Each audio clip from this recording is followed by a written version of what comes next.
హిందూ సనాతన ధర్మం గొప్పతనాన్ని, శక్తి పరాక్రమాలను దర్శకుడు బోయపాటి సీను ఎంతో హృదయంగా అఖండ 2లో చిత్రీకరించారని టీడీపీ సీనియర్ నేత అల్లూరి వెంకట రవీంద్ర అన్నారు. అఖండ 2 చిత్రాన్ని చూసి హైందవ ధర్మం విశిష్టతను తెలుసుకోవాలని నేటి యువతకు ఆయన సూచించారు.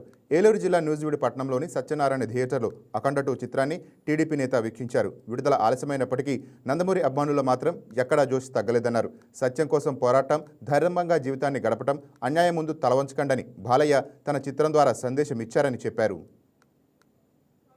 సందిగ్ధంలో పడినా సరే ఎక్కడ కూడా తగ్గకుండా ఒక సనాతన ధర్మాన్ని ఆయనకి ఒక హిందూ అలాగే సనాతన ధర్మ భక్తుడిగా ఈ రోజు ధన్యవాదాలు తెలియజేసుకున్న బాలయ్య బాబుకి, అలాగే పవన్ కళ్యాణ్ గారు బాలయ్య బాబు గారికి ఈ సినిమా చేస్తున్నందుకు మా తరఫున, అలాగే బాలయ్య బాబు అభిమానుల తరఫున, అలాగే కూటమి అభిమానులందరి తరఫున ధన్యవాదాలు తెలియజేస్తూ నూజివీడులో ఈరోజు ఈ సినిమా 3 రోజుల క్రితం సినిమా థియేటర్ దగ్గరికి వచ్చిన బాలయ్య బాబు అమ్మాయిలు అలాగే మొత్తం అందరూ కూడా సినీ అమ్మాయిలు ఎంత నిరుత్సాహపడ్డారో ఈరోజు దానికి రెట్టింపుగా ఉత్సాహాన్ని ఇస్తున్నందుకు అందరూ కూడా ధన్యవాదాలు తెలియజేస్తున్నాం.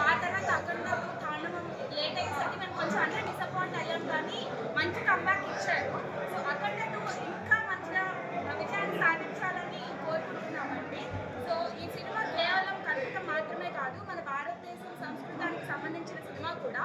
సో ప్రతి ఒక్కళ్ళు కూడా మొత్తం మన భారతదేశంలోనే కాదు, మొత్తం అమెరికాలో, ఆస్ట్రేలియాలో, కెనడాలో అన్ని చోట్ల కూడా బాలయ్య బాబు ఉన్న క్రేజ్తో ఈ సినిమా చాలా పెద్ద. ఈ వీడియో మీకు నచ్చినట్లయితే లైక్ కొట్టి షేర్ చేసి మా వైకే టీవీ ఛానల్ని సబ్స్క్రైబ్ చేయండి.